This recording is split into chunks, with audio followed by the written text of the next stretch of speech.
Hello and welcome. I'm Jennifer March, and this is not Your Mother's Storytime. Our story today is dedicated to all the authors out there. Expiation by Edith Wharton is a delightfully fun jab at the ever-tumultuous relationship between authors and reviewers. Back in her day, the only reviewers were the journalists of certain publications. Nowadays, everyone is a reviewer, which gives a review even more impact and influence, whether good or bad. But as you will see in the story, the politics and engineering of getting and giving reviews has not changed. I hope you enjoy Expiation by Edith Wharton.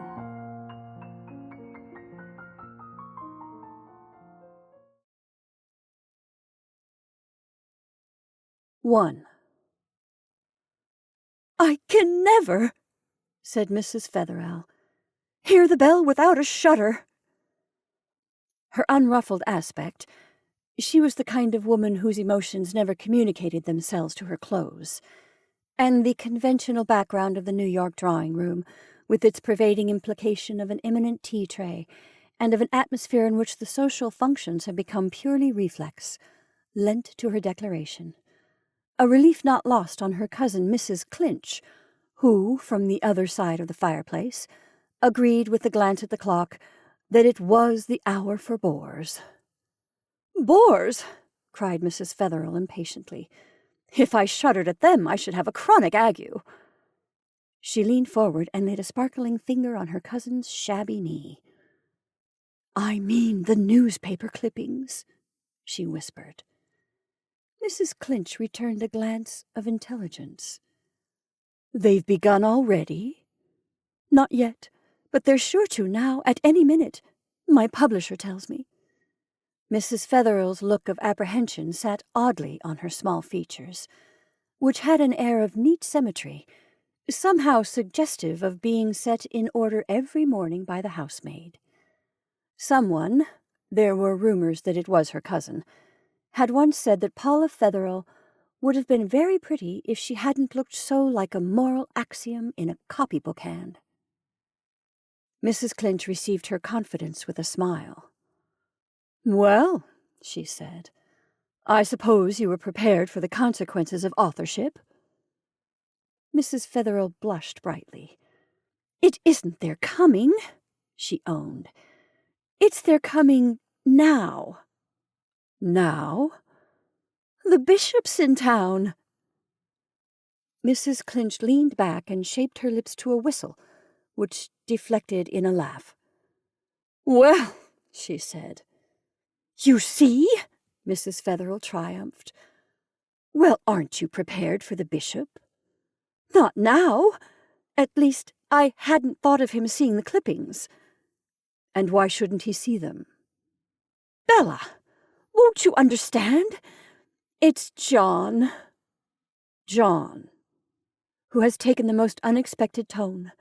One might also say out of perversity." "Oh, perversity," Mrs. Clinch murmured, observing her cousin between lids wrinkled by amusement. "What tone has John taken?"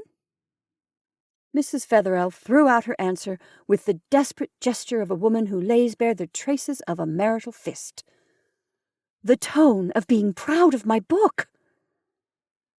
The measure of Mrs. Clinch's enjoyment overflowed in laughter. "Oh, you may laugh," Mrs. Featherell insisted, "but it is no joke to me. In the first place, John's liking the book is such a false note. It puts me in such a ridiculous position. And then it has set him watching for the reviews. Who would ever have suspected John of knowing that books were reviewed? Why, he's actually found out about the clipping bureau. And whenever the postman rings, I hear John rush out of the library to see if there are any yellow envelopes. Of course, when they do come, he'll bring them into the drawing-room and read them aloud to everybody who happens to be here. And the bishop is sure to happen to be here." Mrs. Clinch repressed her amusement. "The picture you draw is a lurid one," she conceded. But your modesty strikes me as abnormal, especially in an author. The chances are that some of the clippings will be rather pleasant reading. The critics are not all Union men." Mrs. Fetherell stared. "Union men?" "Well, I mean they don't all belong to the well-known Society for the Persecution of Rising Authors.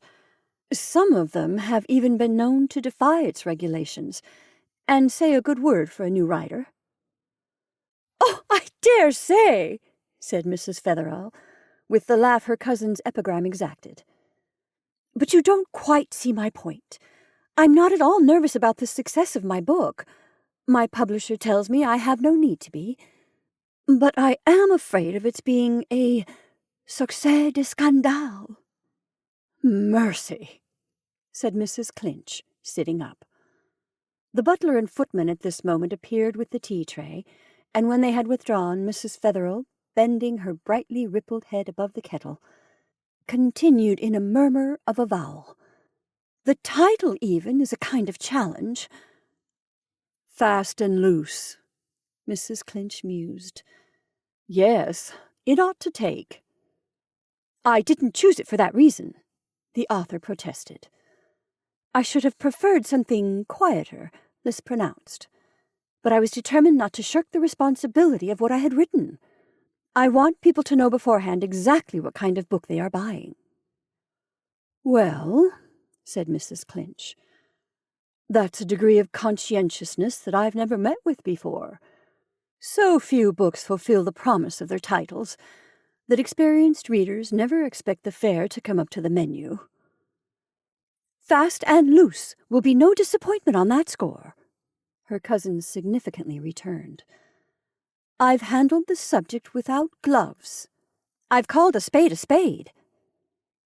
"You simply make my mouth water. And to think I haven't been able to read it yet, because every spare minute of my time has been given to correcting the proofs of How the Birds Keep Christmas. There's an instance of the hardship of an author's life." Mrs. Fetherell's eyes clouded. "Don't joke, Bella, please. I suppose to experienced authors there's always something absurd in the nervousness of a new writer. But in my case, so much is at stake. I've put so much of myself into this book, and I'm so afraid of being misunderstood, of being, as it were, in advance of my time, like poor Flaubert. I know you'll think me ridiculous, but if only my own reputation were at stake, I should never give it a thought. But the idea of dragging John's name through the mire—" Mrs. Clinch, who had risen and gathered her cloak about her, stood surveying from her genial height her cousin's agitated countenance. "Why did you use John's name, then?" "That's another of my difficulties. I had to. There would have been no merit in publishing such a book under an assumed name. It would have been an act of moral cowardice. Fast and Loose is not an ordinary novel. A writer who dares to show up the hollowness of social conventions must have the courage of her convictions and be willing to accept the consequences of defying society. Can you imagine Ibsen or Tolstoy writing under a false name?" Mrs. Fetherell lifted a tragic eye to her cousin. "You don't know, Bella, how often I've envied you since I began to write. I used to wonder sometimes, you won't mind my saying so, why, with all your cleverness, you hadn't taken up some more exciting subject than natural history. But I see now how wise you were. Whatever happens, you will never be denounced by the press." "Is that what you're afraid of?" asked Mrs. Clinch, as she grasped the bulging umbrella which rested against her chair. "My dear, if I had ever had the good luck to be denounced by the press, my brougham would be waiting out the door for me this very moment, and I shouldn't have to ruin this umbrella by using it in the rain.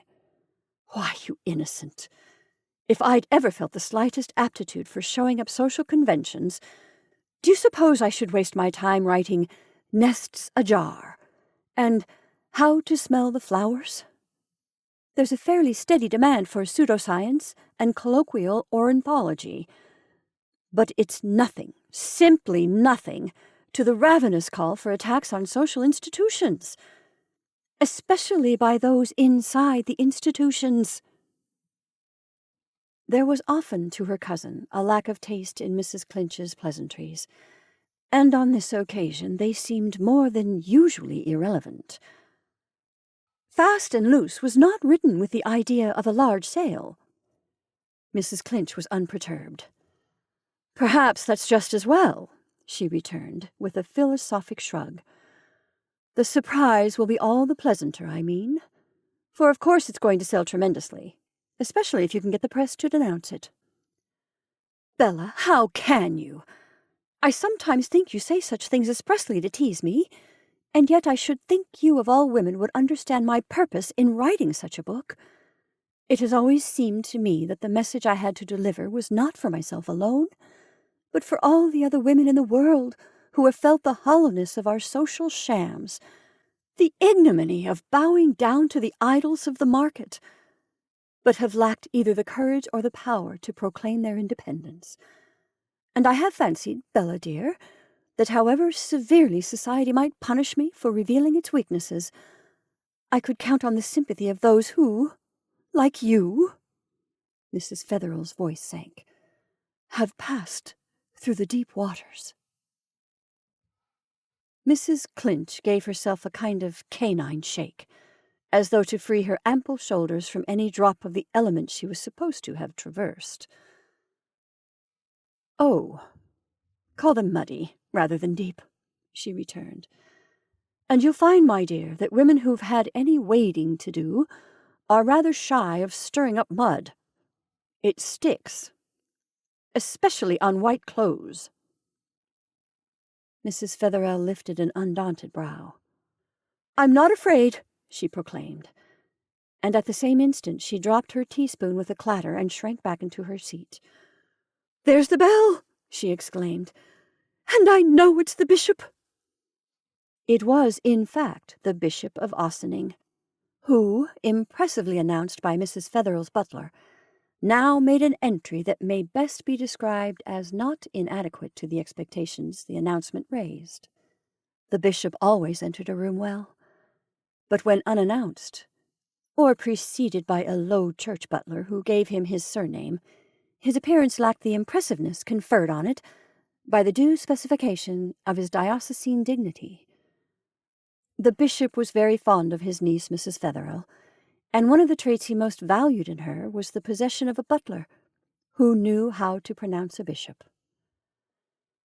Mrs. Clinch was also his niece, but aside from the fact that she possessed no butler at all, she had laid herself open to her uncle's criticism by writing insignificant little books which had a way of going into 5 or 10 editions, while the fruits of his own episcopal leisure, The Whale of Jonah, 20 cantons in black verse, and Through a Glass Brightly, or How to Raise Funds for a Memorial Window, inexplicably languished on the back shelves of a publisher noted for his dexterity in publishing devotional goods. Even this indiscretion the bishop might, however, have condoned, had his niece thought fit to turn to him for support and advice at the painful juncture of her history, when, in her own words, it became necessary for her to invite Mr. Clinch to look for another situation. Mr. Clinch's misconduct was of the kind especially designed by Providence to test the fortitude of a Christian wife and mother, and the bishop was absolutely distended with seasonable advice and edification, so that when Bella met his tentative exhortations with the curt remark that she preferred to do her own house-cleaning unassisted, her uncle's grief at her ingratitude was not untempered with sympathy for Mr. Clinch.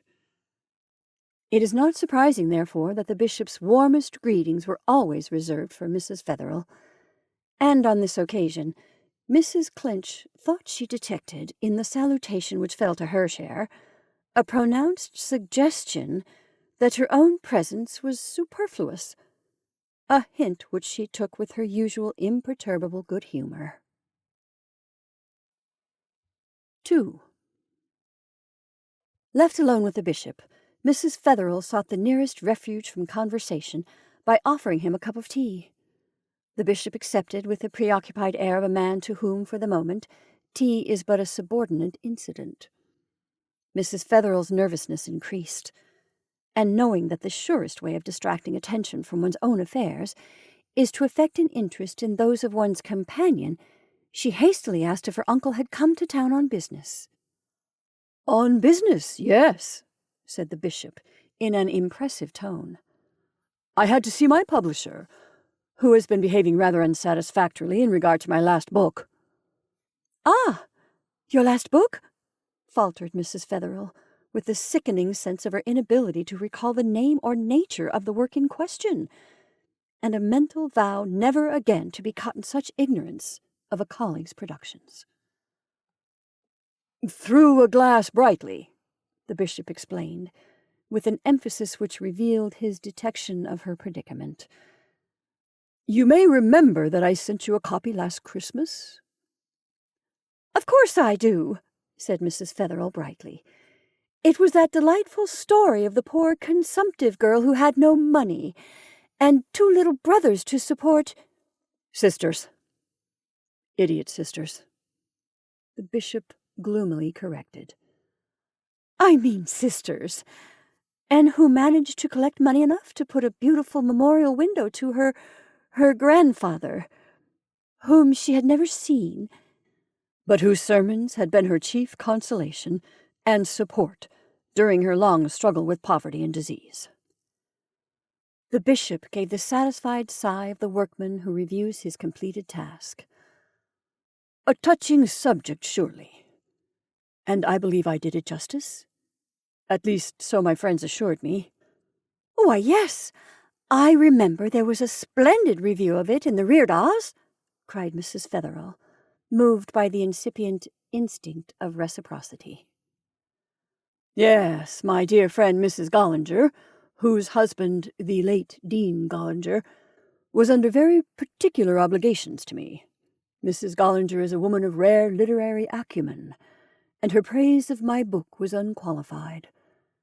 But the public wants more highly seasoned fare, and the approval of a thoughtful churchwoman carries less weight than the sensational comments of an illiterate journalist." The bishop lent a meditative eye on his spotless gaiters. "At the risk of horrifying you, my dear," he added with a slight laugh, "I will confide to you that my best chance of a popular success would be to have my book denounced by the press." "Denounced?" gasped Mrs. Fetherell. "On what ground?" "On the ground of immorality." The bishop evaded her startled gaze. "Such a thing is inconceivable to you, of course, but I am only repeating what my publisher tells me. If, for instance, a critic could be induced, if a critic were to be found, who called in question the morality of my heroine in sacrificing her health and that of her idiot sisters in order to put up a memorial window to her grandfather, it would probably raise a general controversy in the newspapers, and I might count on a sale of 10 or 15,000 within the next year. If he described her as morbid or decadent, it might even run to 20,000. But that is more than I can permit myself to hope. In fact, I should be satisfied with any general charge of immorality." The bishop sighed again. "I need hardly tell you that I am actuated by no mere literary ambition. Those whose opinions I most value have assured me that the book is not without merit. But, though it does not become me to dispute their verdict, I can truly say that my vanity as an author is not at stake. I have, however, a special reason for wishing to increase the circulation of Through a Glass Brightly. It was written for a purpose I have greatly at heart." "I know," cried his niece sympathetically. "The chantry window?" "Is still empty, alas, and I had great hopes that, under Providence, my little book might be the means of filling it. All our wealthy parishioners have already given lavishly to the cathedral, and it was for this reason that, in writing Through a Glass, I addressed my appeal more especially to the less well-endowed. hoping by the example of my heroine to stimulate the collection of small sums throughout the entire diocese, and perhaps beyond it. I am sure," the bishop feelingly concluded, "the book would have a widespread influence if people could only be induced to read it." His conclusion touched a fresh thread of association in Mrs. Fetherell's vibrating nerve centers. "I never thought of that," she cried. The bishop looked at her inquiringly. "That one's book may not be read at all! How dreadful!" she exclaimed. He smiled faintly. "I had not forgotten that I was addressing an authoress," he said. "Indeed, I should not have dared to inflict my troubles on anyone not of the craft." Mrs. Fetherell was quivering with the consciousness of her involuntary self-betrayal. "Oh, uncle," she murmured. "In fact," the bishop continued, with a gesture which seemed to brush away her scruples, "I came here to speak to you about your novel. Fast and Loose, I think you call it?" Mrs. Fetherell blushed assentingly. "And is it out yet?" the bishop continued. "It came out about a week ago. But you haven't touched your tea, and it must be quite cold. Let me give you another cup." "My reason for asking," the bishop went on, with the bland inexorableness with which, in his younger days, he had been known to continue a sermon after the senior warden had looked 4 times at his watch. "My reason for asking is that I hoped I might not be too late to induce you to change the title." Mrs. Fetherell set down the cup she had filled. "The title?" she faltered. The bishop raised a reassuring hand. "Don't misunderstand me, dear child. Don't for a moment imagine that I take it to be in any way indicative of the contents of the book. I know you too well for that. My first idea was that it had probably been forced on you by an unscrupulous publisher. I know too well what ignoble compromises one may be driven in such cases."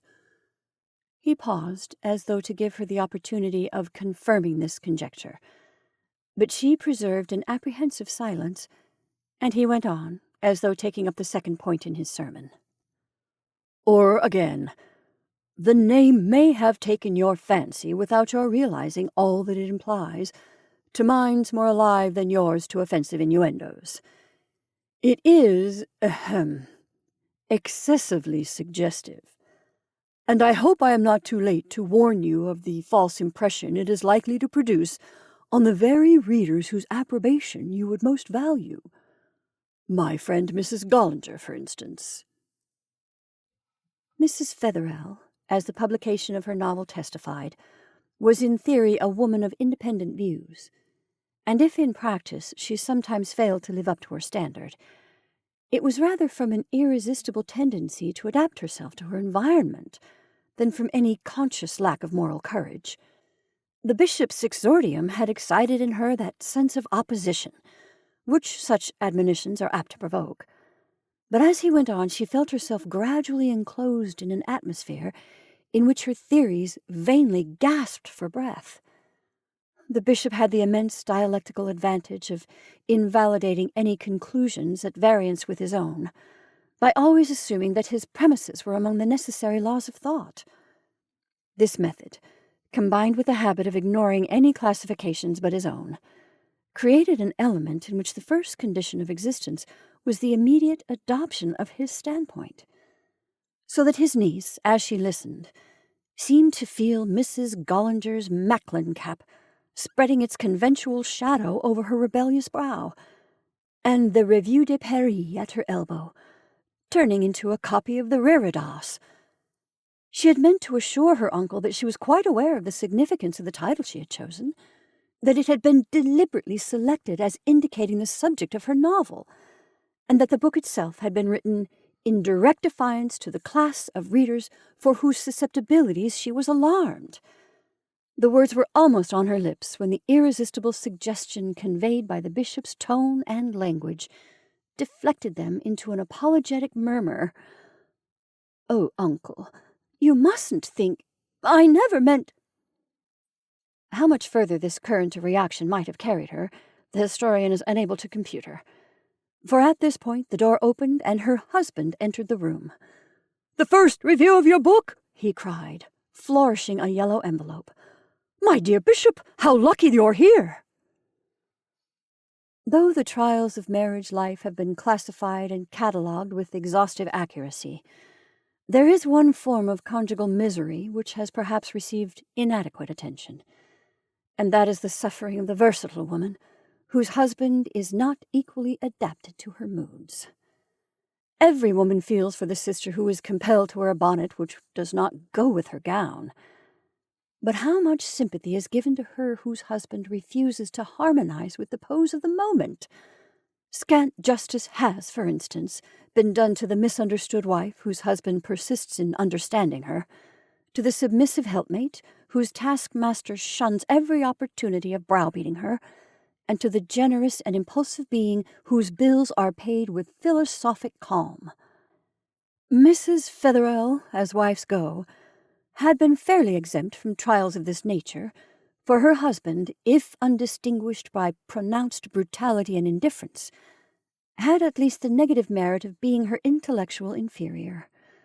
Landscape gardeners, who are aware of the usefulness of a valley and emphasizing the height of a hill, can form an idea of the account to which an accomplished woman may turn such deficiencies, and it need scarcely be said that Mrs. Featherell had made the most of her opportunities. It was agreeably obvious to everyone, Featherell included, that he was not the man to appreciate such a woman. But there are no limits to man's perversity, and he did his best to invalidate this advantage by admiring her without pretending to understand her. What she most suffered from was this fatuous approval, the maddening sense that, however she conducted herself, he would always admire her. Had he belonged to the class whose conventional supplies are drawn from the domestic circle, his wife's name would never have been off his lips. And to Mrs. Featherell's sensitive perceptions, his frequent silences were indicative of the fact that she was his one topic. It was in part the attempt to escape this persistent approbation that had driven Mrs. Featherell to authorship. She had fancied that even the most infatuated husband might be counted on to resent, at least negatively, an attack on the sanctity of the hearth, and her anticipations were heightened by a sense of the unpardonableness of her act. Mrs. Featherell's relationship with her husband were in fact complicated by an irrepressible tendency to be fond of him, and there was a certain pleasure in the prospect of a situation that justified the most explicit expiation. These hopes Featherell's attitude had already defeated. He read the book with enthusiasm. He pressed it on his friends. He sent a copy to his mother. And his very soul now hung on the verdict of the reviewers. It was perhaps this proof of his general ineptitude that made his wife doubly alive to his special defects, so that his inopportune entrance was aggravated by the very sound of his voice and the hopeless aberration of his smile. Nothing, to the observant, is more indicative of a man's character and circumstances than his way of entering a room. The Bishop of Ossining, for instance, brought with him not only an atmosphere of episcopal authority, but an implied opinion on the verbal aspirations of the Scriptures, and on the attitude of the Church toward divorce, while the appearance of Mrs. Featherell's husband produced an immediate impression of domestic felicity. His mere aspect implied there was a well-filled nursery upstairs, that his wife, if she did not sew on his buttons, at least superintended the performance of that task, that they both went to church regularly, and that they dined with his mother every Sunday evening, punctually at 7 o'clock. All this and more was expressed in the affectionate gesture with which he now raised the yellow envelope above Mrs. Featherell's clutch, and knowing the uselessness of begging him not to be silly, she said with a dry despair, "You're boring the bishop horribly." Featherell turned a radiant eye on that dignitary. "She bores us all horribly, doesn't she, sir?" he exulted. "Have you read it?" said his wife, uncontrollably. "Read it? Of course not. It's just this minute come. I say, Bishop, you're not going?" "Not till I've heard this," said the bishop, settling himself in his chair with an indulgent smile. His niece glanced at him despairingly. "Don't let John's nonsense detain you," she entreated. "Detain him? That's good," guffawed Fetherell. "It isn't as long as one of his sermons. Won't take me 5 minutes to read. Here, listen to this, ladies and gentlemen. In this age of festering pessimism and decadent depravity, it is no surprise to the nauseated reviewer to open one more volume saturated with the fetid emanations of the sewer." Fetherell, who was not in the habit of reading aloud, paused with a gasp, and the bishop glanced sharply at his niece, who kept her gaze fixed on the teacup she had not yet succeeded in transferring to his hand. "Of the sewer," her husband resumed. "But his wonder is proportionately great when he lights on a novel as sweetly inoffensive as Paula Fetherell's Fast and Loose. Mrs. Fetherell is, we believe, a new hand at fiction, and her work reveals frequent traces of inexperience. But these are more than atoned for by her pure, fresh view of life and her altogether unfashionable regard for the reader's moral susceptibilities. Let no one be induced by its distinctly misleading title to forego the enjoyment of this pleasant picture of domestic life, which, in spite of a total lack of force in character drawing and of consecutiveness in incident, may be described as a distinctly pretty story." 3. It was several weeks later that Mrs. Clinch once more brought the plebeian aroma of heated tramcars and muddy street crossings into the violet-scented atmosphere of her cousin's drawing-room. "Well," she said, tossing a damp bundle of proof into the corner of a silk-cushioned bergère, "I've read it at last, and I'm not so awfully shocked." Mrs. Fetherell, who sat near the fire with her head propped on a languid hand, looked up without speaking. "Mercy, Paula," said her visitor. "You're ill." Mrs. Fetherell shook her head. "I was never better," she said mournfully. "Then may I help myself to tea? Thanks." Mrs. Clinch carefully removed her mended glove before taking a buttered tea cake. Then she glanced at her cousin. "It's not what I said just now," she ventured. "Just now? About Fast and Loose. I came to talk it over." Mrs. Fetherell sprang to her feet.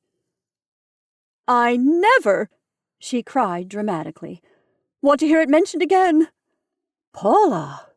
exclaimed Mrs. Clinch, setting down her cup. Mrs. Fetherell slowly turned her an eye brimming with the incommunicable. Then, dropping into her seat again, she added with a tragic laugh, "There's nothing left to say." "Nothing?" faltered Mrs. Clinch, longing for another tea-cake, but feeling the inappropriateness of the impulse in an atmosphere so charged with the portentous.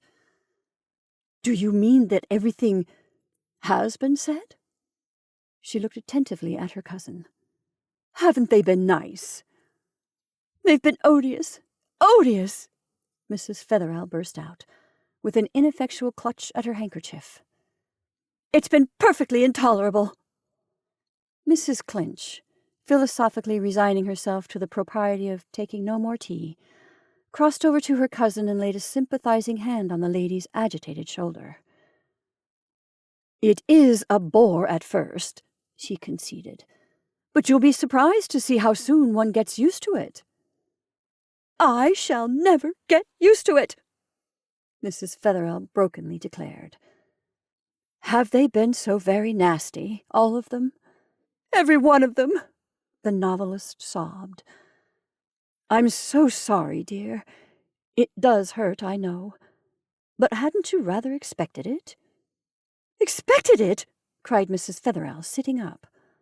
Mrs. Clinch felt her way warily.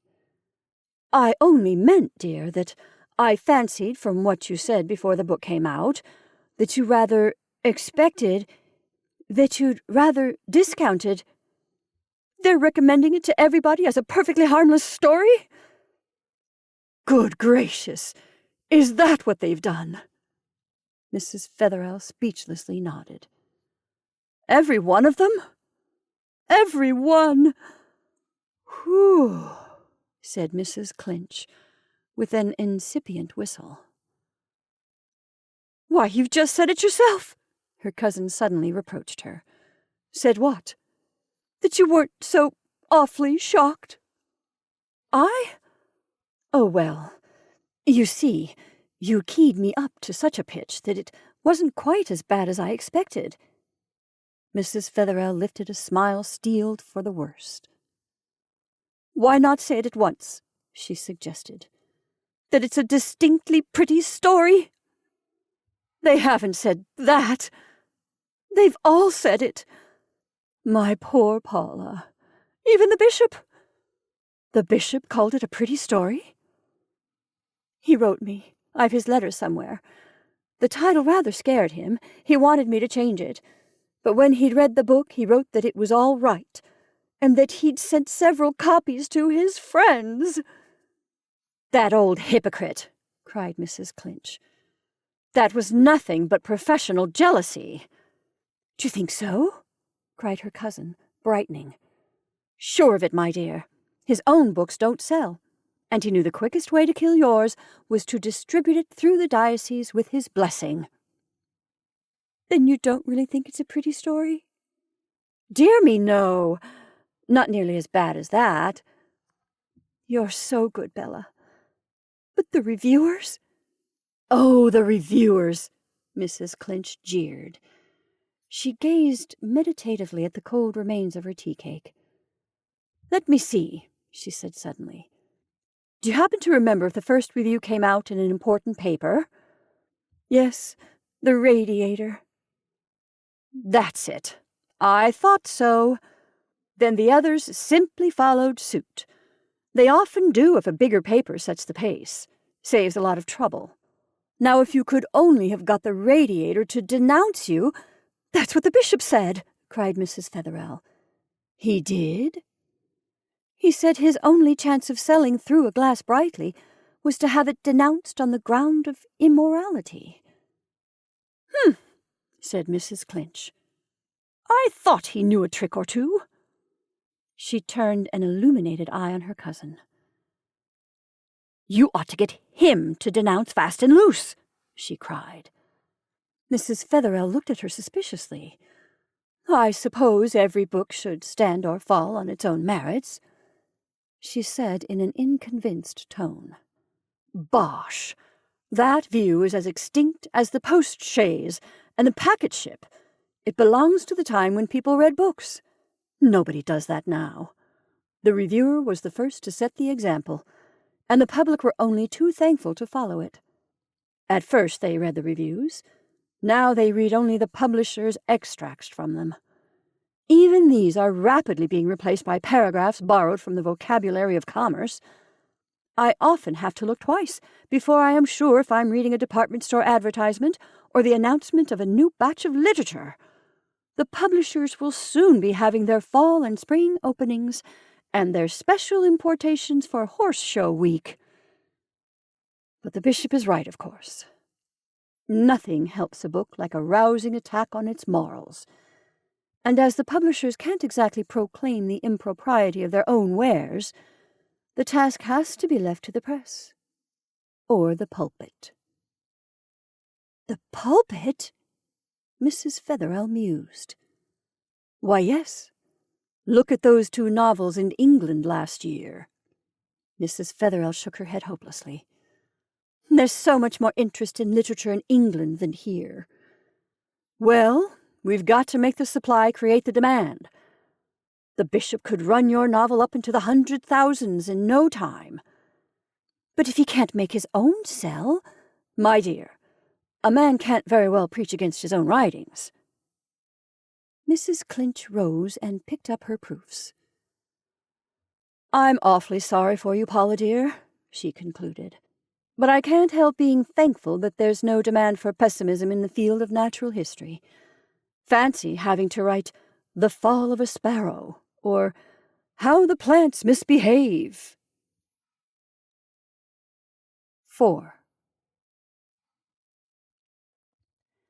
Mrs. Featherell, driving up to the Grand Central Station one morning about 5 months later, caught sight of the distinguished novelist Archer Hines, hurrying into the waiting room ahead of her.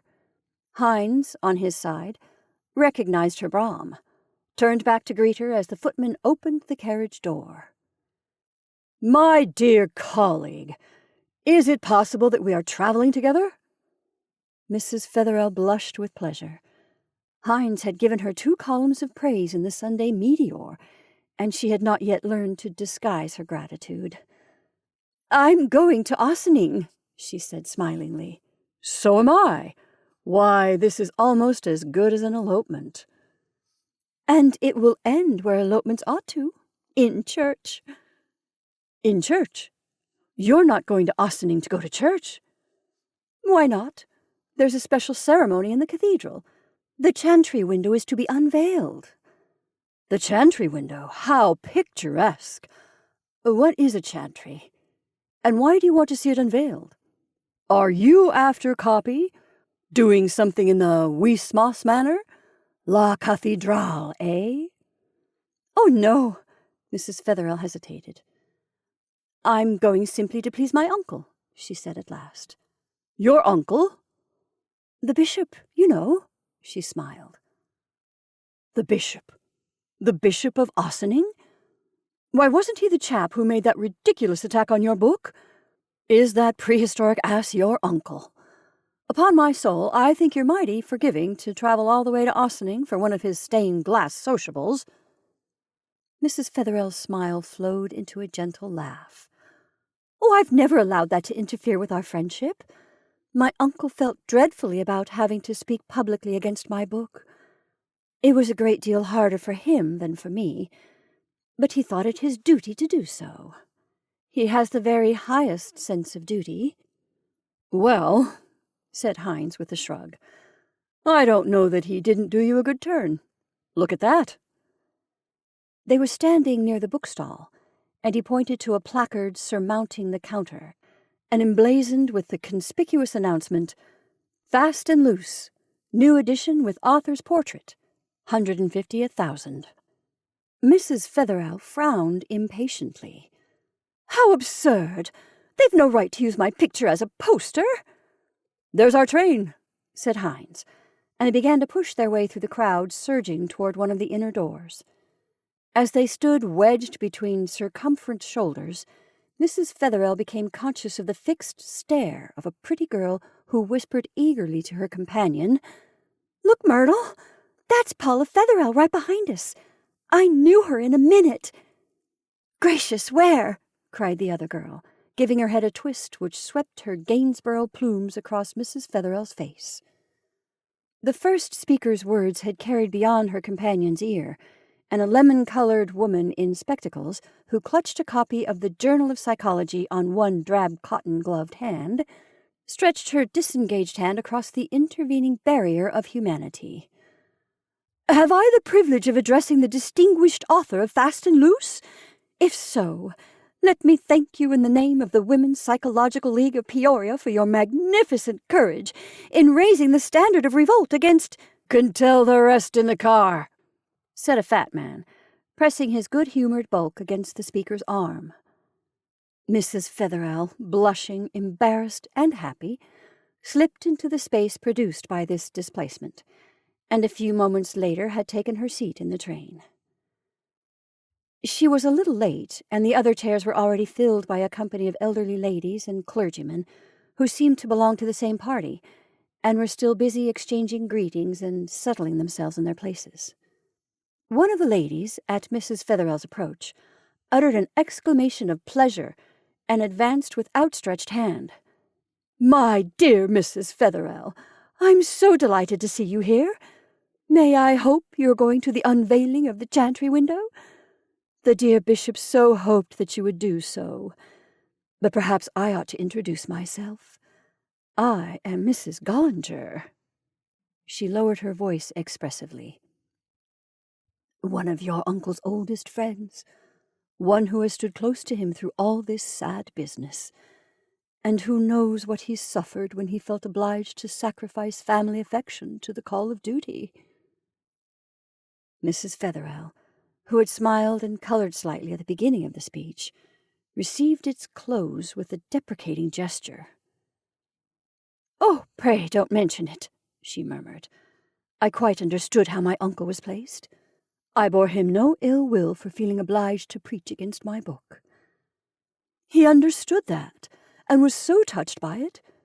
He often told me that it was the hardest task he was ever called upon to perform, and do you know, he quite feels that this unexpected gift of the chantry window is in some way a return for his courage in preaching that sermon." Mrs. Featherell smiled faintly. "Does he feel that?" "Yes, he really does. When the funds for the window were so mysteriously placed at his disposal, just as he had begun to despair of raising them, he assured me that he could not help connecting the fact with his denunciation of your book." "Dear uncle," sighed Mrs. Featherell. "Did he say that?" "And now," continued Mrs. Gollinger with cumulative rapture, "now that you are about to show, by appearing at the ceremony today, that there has been no break in your friendly relations, the dear bishop's happiness will be complete. He was so longing to have you come to the unveiling." "He might have counted on me," said Mrs. Featherell, still smiling. "Ah, that is so beautifully forgiving of you," cried Mrs. Gollinger, enthusiastically.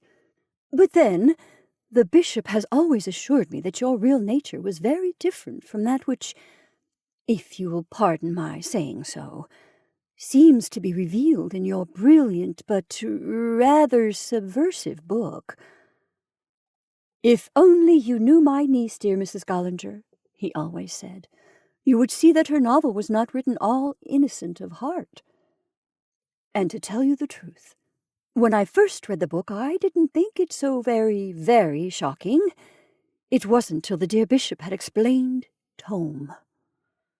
But dear me, I mustn't take up your time in this way, when so many others are anxious to have a word with you."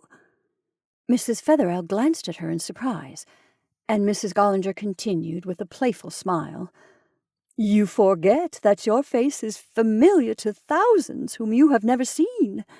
We all recognized you the moment you entered the train, and my friends here are so eager to make your acquaintance. Even those," her smile deepened, "who thought the dear bishop not quite unjustified in his attack on your remarkable novel." 5. A religious light filled the chantry of Ossining Cathedral, filtering through the linen curtain which veiled the central window, and mingling with the blaze of tapers on the richly adorned altar. In this devout atmosphere, agreeably laden with the incense-like aroma of Easter lilies and forced lilacs, Mrs. Featherell knelt with a sense of luxurious satisfaction. Beside her sat Archer Hines, who had remembered that there was to be a church scene in his next novel, and that his impressions of the devotional environment needed refreshing. Mrs. Featherell was very happy. She was conscious that her entrance had made a thrill through the female devotees who packed the chantry, and she had humor enough to enjoy the thought that, but for the good bishop's denunciation of her book, the heads of his flock would not have been turned so eagerly in her direction. Moreover, as she had entered, she had caught sight of a society reporter, and she knew that her presence, and the fact that she was accompanied by Hines, would be conspicuously proclaimed in the morning papers. All these evidences of the success of her handiwork might have turned a calmer head than Mrs. Featherell's, and though she had now learned to dissemble her gratification, it still filled her inwardly with a delightful glow. The bishop was somehow late in appearing, and she employed the interval in meditating on the plot of her next novel, which was already partly sketched out, but for which she had been unable to find a satisfactory denouement. By a not uncommon process of ratiocination, Mrs. Fetherell's success had convinced her of her vocation. She was sure now that it was her duty to lay bare the secret plague spots of society, and she was resolved that there should be no doubt as to the purpose of her new book. Experience had shown her that where she had fancied she was calling a spade, she had in fact been alluding in guarded terms to the drawing-room shovel. She was determined not to repeat the same mistake, and she flattered herself that her coming novel would not need an episcopal denunciation to assure its sale, however likely it was to receive this crowning evidence of success. She had reached this point in her meditations when the choir burst into song and the ceremony of the unveiling began. The bishop, almost always felicitous in his addresses to the fair sex, was never more so than when he was celebrating the triumph of one of his cherished purposes. There was a peculiar mixture of Christian humility and episcopal exultation in the manner with which he called attention to the Creator's promptness in responding to his demand for funds, and he had never been more happily inspired than in eulogizing the mysterious gift of the chantry window. Though no hint of the donor's identity had been allowed to escape him, it was generally understood that the bishop knew who had given the window, and the congregation waited in a flutter of suspense the possible announcement of a name. None came, however, though the bishop deliciously titillated the curiosity of his flock by circling ever closer about the interesting secret. He would not disguise from them, he said, that the heart which had divined his inmost wish had been a woman's. Is it not to women's intuition that more than half of the happiness of the earth is owing? What man is obliged to learn by the laborious process of experience, women's wondrous instinct tells her at a glance. And so it had been with this cherished scheme, this unhoped-for completion of their beautiful chantry. So much, at least, he was allowed to reveal, and indeed, had he not done so, the window itself would have spoken for him, since the first glance at its touching subject and exquisite design would show it to have originated in a woman's heart. This tribute to the sex was received with an audible sigh of contentment, and the bishop, always stimulated by such evidence of his sway over his hearers, took up his theme with gathering eloquence. Yes, a woman's heart had planned the gift, and a woman's hand had executed it, and, might he add, without too far withdrawing the veil in which Christian beneficence ever loved to drape its acts, might he add that, under Providence, a book, a simple book, a mere tale, in fact, had had its share in the good work for which they were assembled to give thanks? At this unexpected announcement, a ripple of excitement ran through the assemblage, and more than one head was abruptly turned in the direction of Mrs. Fetherell, who sat listening in an agony of wonder and confusion. It did not escape the observant novelist at her side that she drew down her veil to conceal an uncontrollable blush, and this evidence of dismay caused him to fix an attentive gaze on her, while from her seat across the aisle, Mrs. Gollinger sent a smile of unctuous approval.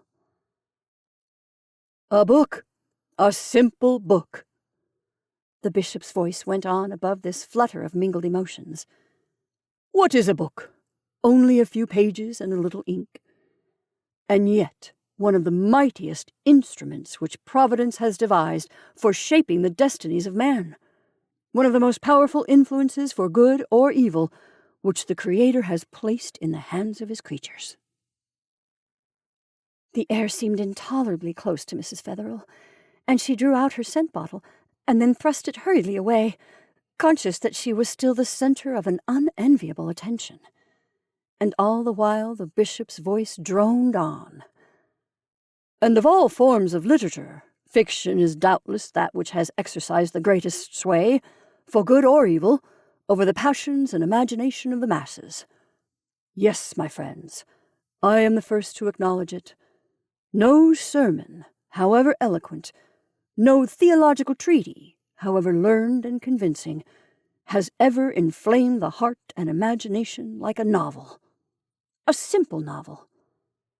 Incalculable is the power exercised over humanity by the great magicians of the pen, a power ever enlarging its boundaries and increasing its responsibilities, as popular education multiplies the number of readers. Yes, it is the novelist's hand which can pour balm on countless human sufferings, or inoculate mankind with the festering poison of a corrupt imagination. Mrs. Featherall had turned white, and her eyes were fixed with a blind stare of anger on the large-sleeved figure in the center of the chancel.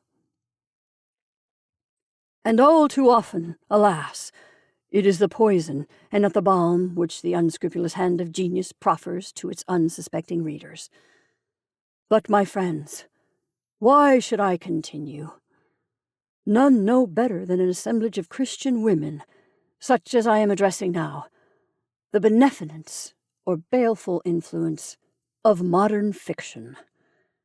And so, when I say that this beautiful chantry window of ours owes its existence in part to the romancer's pen—" The bishop paused, and bending forward, seemed to seek a certain face among the countenances eagerly addressed to his. "When I say that this pen, which for personal reasons it does not become me to celebrate unduly—" Mrs. Featherall at this point half rose, pushing back her chair, which scraped loudly over the marble floor. But Hines involuntarily laid a warning hand on her arm, and she sank down with a confused murmur about the heat. "When I confess that this pen, which for once at least has proved itself so much mightier than the sword, is that which was inspired to trace the simple narrative of Through a Glass Brightly—" Mrs. Featherall looked up with a gasp of mingled relief and anger. "When I tell you, my dear friends, that it was your bishop's own work which first roused the mind of one of his flock to the crying need of a chantry window, I think you will admit that I am justified in celebrating the triumphs of the pen, even though it be the modest instrument which your own bishop wields." The bishop paused impressively, and a faint gasp of surprise and disappointment was audible throughout the chantry. Something very different from this conclusion had been expected, and even Mrs. Gollinger's lips curled with a slightly ironic smile.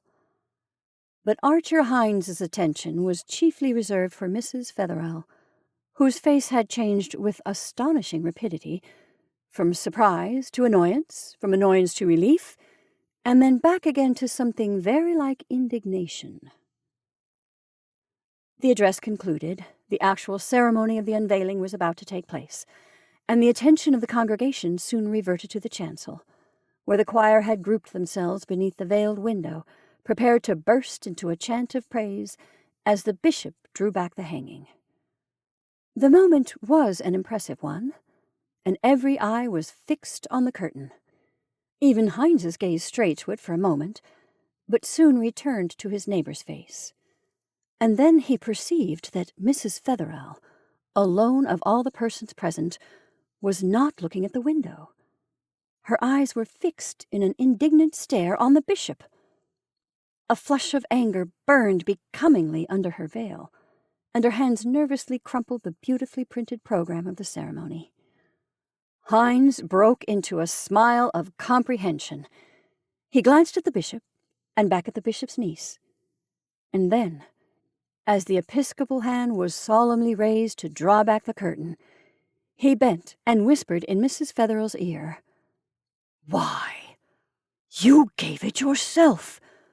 You wonderful woman! Of course you gave it yourself!" Mrs. Featherall raised her eyes to his with a start. Her blush deepened, and her lips shaped a nasty "No!" But the denial was deflected into the indignant murmur, "It wasn't his silly book that did it anyhow."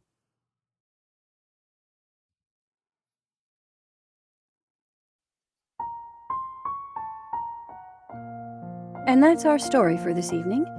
I hope you enjoyed Expiation by Edith Wharton. Thank you for listening. I'm